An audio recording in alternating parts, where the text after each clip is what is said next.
쓸모없는 사람은 없죠. 쓸모없다고 생각하는 자기 자신만 있죠. 아이, 나는 요따위야, 난 쓸모없어. 생각의 습관이 있죠. 남들이랑 비교해서 나는 이래라고 내가 나를 규정을 지어버리면 그 규정 속에서 벗어나지 못하는 거거든요. 근데 이 규정을 누가 했냐? 사실 바깥 사람들이 하지 않은 거거든요. 내가 한 건데 나를 바깥 사람 입장에서 보니까 형편없을 것 같아. 이것도 망상이죠. 남들은 그냥 아무 생각도 안 하고 그냥 좋은 친구야 이러는데 나는 쓸모없는 아이 같아. 내가 나를 판단하는 이 생각을, 그것을 의심해 봐야죠. 내가 지금 생각하고 있는 게 맞는지, 내가 나를 평가하는 게 맞는지. 이왕이면은 요 모양 요 꼴에도 나는 괜찮아 라고 생각하는 게 나은가요? 아니면 너는 형편없어 라고 생각하는 게 나은가요? 사실은 답은 간단해요. 저는 생각의 습관이라고 봐요. 습관을 바꿔야죠.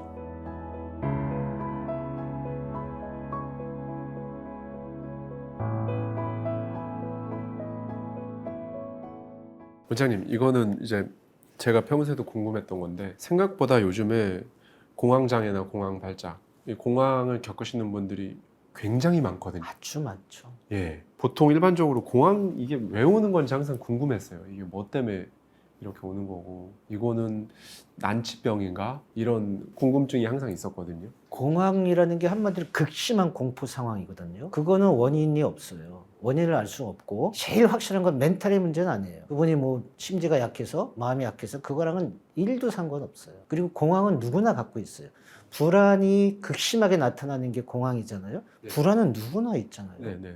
근데 어느 순간에 한마디로 재수없게 팍 터져버린 거예요. 극심한 불안 상태가. 그럼 내 신경줄이 자라보고 놀란 것은 소뚜껑 보고 놀란다고 한번 탁 터져버리면 내 신경줄이 문제가 생겨버린 거예요. 그래서 어떤 상황에서 예기치 않게 다시 팍 폭발하는 거예요. 나의 멘탈이랑은 상관없어요. 1도 상관없어요. 그런데 멘탈이라고 생각하는 것은 항상 불안한 상황에 있으니까 이렇게 생각해요. 남들은 이런 불안을 잘 컨트롤하는 것 같은데 왜 나만 못하지? 아니에요. 그래서 내가 이 불안을 컨트롤 못해서 공황이 생긴 것처럼 생각을 하는데 절대 아니에요. 공황장애는 제가 볼 때는 사실은 신경의 문제예요. 마음의 문제랑 멘탈의 문제가 아니라 신경의 문제예요. 자율신경계가 어느 순간에 갑자기 항진이 급격하게 됐단 말이에요. 그 다음에 이 신경줄이 습관처럼 예기치 않게 한 번씩 팔딱 뛰는 거예요. 그 팔딱 뛰면 이제 못 견디는 거죠. 신경이 팔딱 뛰니까 어떻게 돼요? 그럼 멘탈로 잡아야 돼? 아니에요. 그때 살짝 약이 필요한 거죠. 나의 정신의 문제다라고 생각하면 안 되는 거예요. 공황이 심하면 과호흡이라고 하죠. 예. 숨이 안 쉬어지는. 예. 이걸로 인해서 심하면 목숨까지도 위태로울 수가 있나요? 아니요. 공황장애 때문에 심장마비에 걸려 죽거나 숨이 막혀 죽는 경우는 없어요. 그냥 없다 생각하시면 돼요. 왜냐하면 있다면 교과서에 나올 거 아니에요. 공황장애 때문에 심장마비로 죽는 확률이 일반인보다 높다. 그럴 거 아니에요. 전혀 아니에요. 그러니까 내가 막 숨이 막혀 죽을 것 같거나 막 심장이 막 팔딱팔딱 뛰어가지고 이러다 죽을 것 같아서 응급실에 가거든요. 가면 한 5분에서 30분 내에 다 안정이 돼요. 절대 죽지 않아요. 심장마비로 절대 죽지 않습니다. 근데 이제 많은 공황 발작이나 이런 거 일으키시는 분들이 그 순간에 이제 죽을 것 같은 공포를 느끼잖아요. 그렇죠. 공황 이퀄 사실은 죽음에 대한 공포예요. 내가 정말 죽음을 눈앞에 뒀을 때 엄청나게 공포를 느낄 거 아니에요. 그 공포가 공황이거든요. 그런데 실제로는 안 죽어요. 그래서 공황 치료의 가장 기본적인 핵심이 뭐냐면 안 죽는다. 안 죽는다. 아무리 그러셔도 안 죽습니다. 그런데 그 공포나 불안 상태가 너무 힘들잖아요. 그게 뭐냐면은 극심한 통증, 예를 들어서 뭐 췌장염이나 결석 같은 극심한 통증이랑 똑같다고 보시면 돼요. 공황장애를 그냥 마음의 공황장애로 멘탈의 문제가 아니라 신경줄이 이상하게 막 결석이 생긴 것처럼 극심한 통증, 마음의 통증 상태로 생각하시면 간단해요. 결석이 생겼어 빠지면 어떻게 돼요? 안 아프잖아요. 네. 그런데 문제가 되는 건 예기불안이라고, 또 그게 생기면 어떻게 하지? 또 그게 생기면 어떻게 하지? 하는 게 오히려 공황을 유발시킬 수 있죠. 그게 문제지 그냥 생겼네 끝. 그러면 점점점 줄어들어요. 지금 원장님 말씀이 오늘 많은 구독자님들께 굉장히 도움이 되실 것 같아요. 저도 오늘 처음 한 사실입니다. 생각해보니 사인, 공황장애, 공황발작으로 인한 심장마비 없어요. 못 들어본 것 같습니다. 예. 생각해보니까. 절대 없습니다. 걱정 오래 사셔요. 오래 사셔. 걱정하지 않으셔도 됩니다. 이제 트라우마 얘기를 한번 해보고 싶은데요, 원장님. 끝나지 않은 장례식처럼 과거의 트라우마나 후회에 갇혀서 지금 현재를 살지 못하는 분들이 생각보다 또 이런 분들도 많으시죠. 원장님 이런 환자분들 진료를 많이 해보셨을 것 같은데 책에서 이럴 때 머리로만 생각하지 말고 연극처럼 그 상황을 다시 한번 살아내라라고 하셨어요. 이게 구체적으로 어떤 걸 말씀하시는지 한번 얘기해 주시면 좋을 것 같습니다. 예. 트라우마는 사실 과거에 일어난 일이잖아요. 네, 그래서 네. 과거는 어쩔 수가 없잖아요. 그렇게 생각을 하잖아요. 하지만 그 트라우마는 지금 내 몸에 남아있죠. 내 마음에 남아있고 내 생각 속에도 남아있단 말이에요. 사건은 과거지만 그 사건과 관련된 모든 정서는 다 내 몸속에 남아있단 말이에요. 그런데 그거를 우리는 가둬둬요. 얘 나타나면 힘드니까 가둬둔다고요. 근데 어느 순간 얘가 불쑥불쑥 나타나거나 어떤 외적인 자극에서 나타나면 이제 그때 공황장애 같은 막 불안이 올라오는 거예요.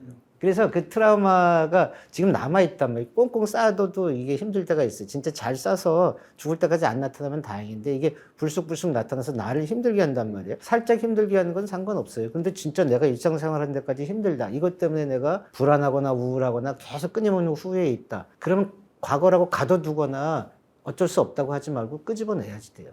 끄집어내서 한번 펼쳐보고 만나봐야 돼요, 다시. 그게 트라우마 치료예요. 그 상황을 다시 현재에 가지고 와서 안전하게 다시 만나보고 우리가 과거에 내가 그때 만약에 이랬다면 이런 것들이 있잖아요. 내가 그렇게 안 했다면 그걸 여기서 한번 해보는 거예요. 원장님께서 국내에서 손꼽히는 사이코 드라마 전문가 20여 년간 1000명 가까운 사람들을 사이코 드라마 치료를 해주셨다고 하니까요. 정확히 어떤 건가요? 실제로 치료를 어떻게 진행이 되는지 어떤 건지 좀 한번 말씀해 사이코 드라마가 사이코들이 하는 드라마는 아니고요. 네. 사이코가 정신이라는 네. 뜻이니까 정신치료극 또는 심리극이라고 하는데 꼭 환자들 대상으로 하는 건 아니고 일반인 대상으로도 많이 해요. 예를 들어서 대저택님이 여기 스텝 중에 누구 마음에가 안 들어요. 근데 막 야단치고 그러면은 뭐 문제가 있잖아요. 그러니까 꾹꾹 참아요. 네. 꾹꾹 참다가 화병에 걸리려 그래요. 네. 그럼 어떻게 치료를 하겠어요? 누구한테 누구 막 씹는 얘기를 해야 되잖아요. 말로 하는 게 아니라 직접 연극처럼 그 대역을 딱 세우고 대놓고 하고 싶은 얘기 다 하는 거예요. 야, 이 자식아, 네가 일 똑바로 해야지. 예를 들어서 막 그렇게 네. 그렇게 연극처럼 하는 거예요. 그러면은 그냥 상담해서 말로 하는 것보다 훨씬 더 효과가 크죠. 시어머니한테 스트레스를 받아가지고 막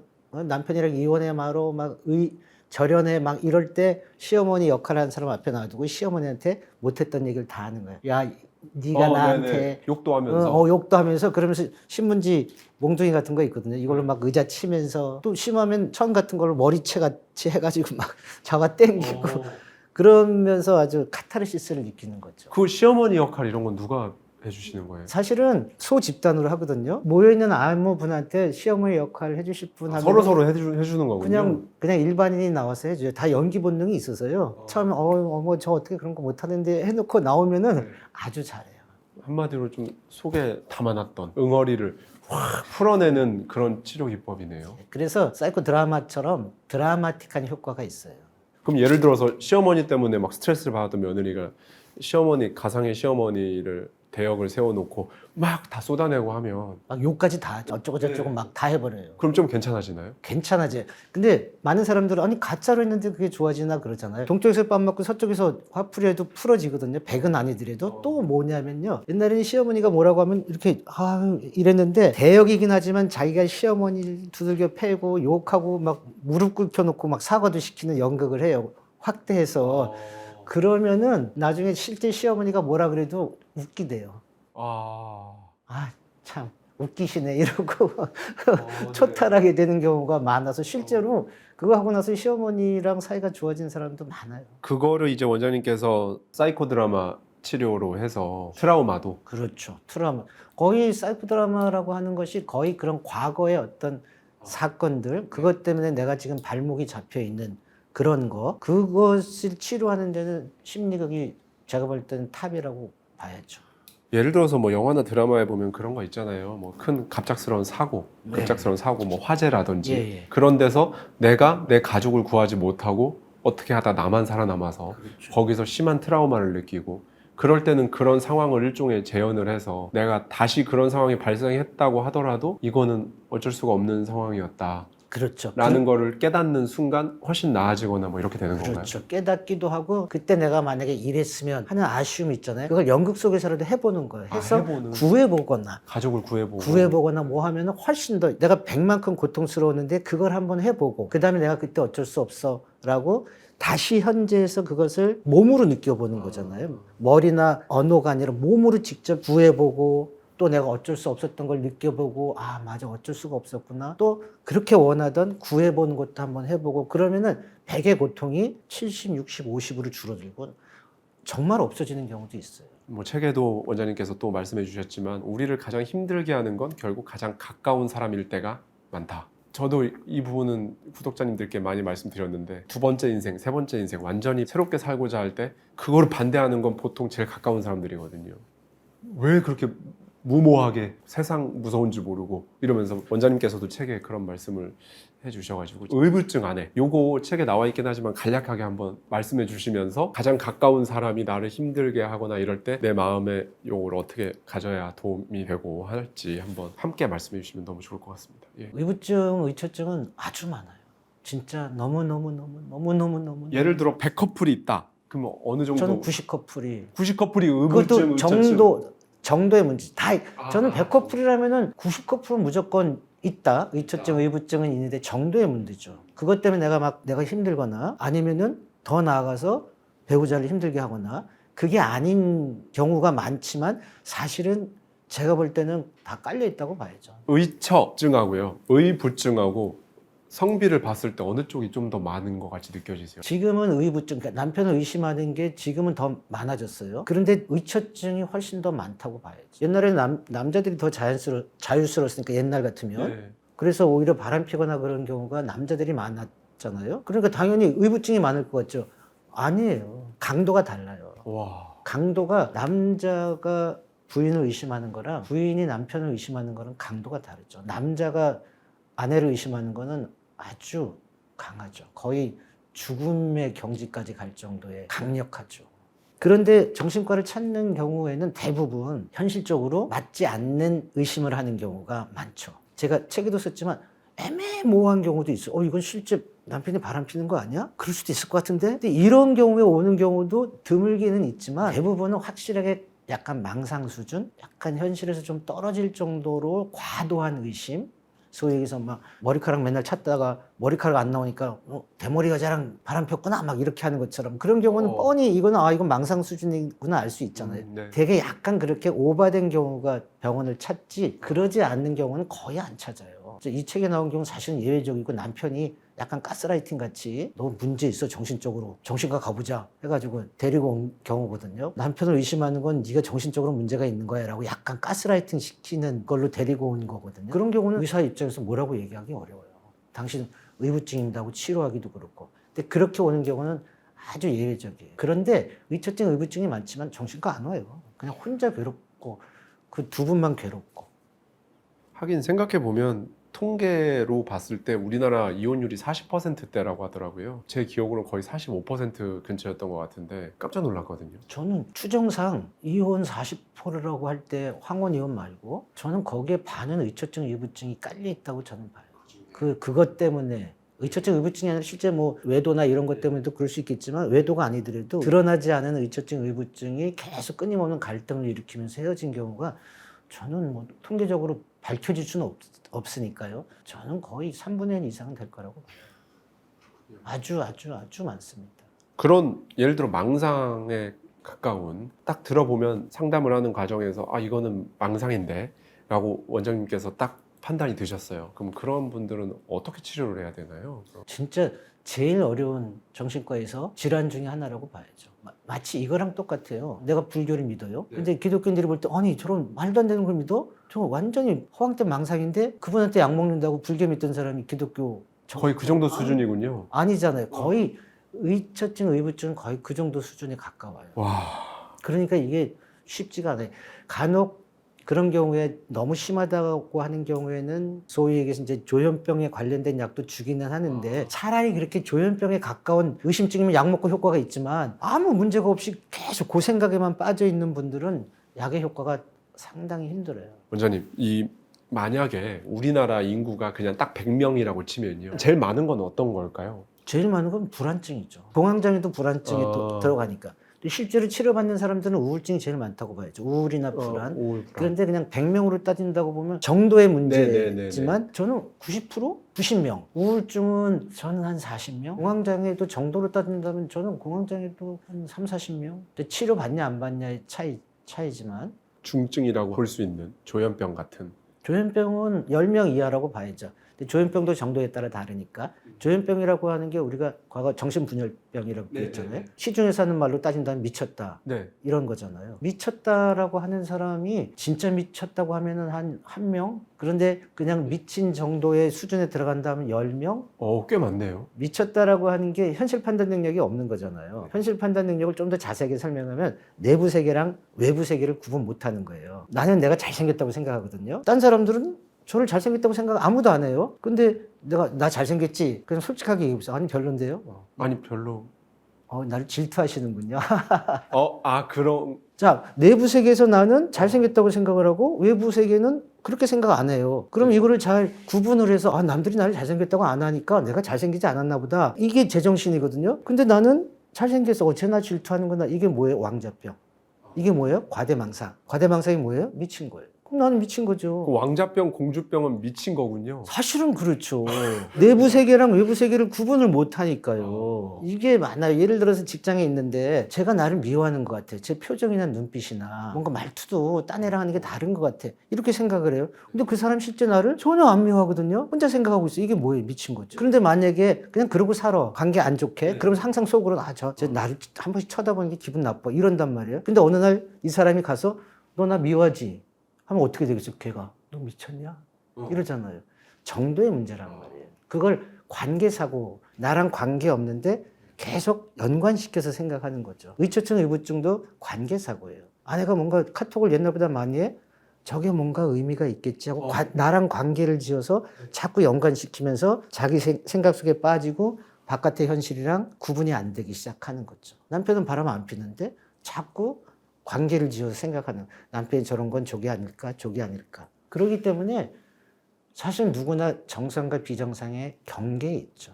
내가 별로 내 스스로가 난 잘하는 것도 없고 특별히 내가 막 특출나게 머리가 좋고 막 뛰어난 사람도 아니고 나는 그냥 특별한 가치가 있지도 않고 그냥 나는 그저 그런 아주 평범한 수많은 사람 중에 한 명이다. 그냥 이렇게 생각하면서 자신에 대한 가치, 쓸모를 느끼지 못하는 그런 분들이 너무 많습니다. 이런 분들께 가장 먼저 권하고 싶은 관점의 전환이랄까요? 이렇게 한번 해보시면 도움이 될 겁니다라는 원장님의 어떤 노하우랄까요? 그런 거 있으면 좀 말씀 부탁드리겠습니다. 쓸모없는 사람은 없죠. 쓸모없다고 생각하는 자기 자신만 있죠.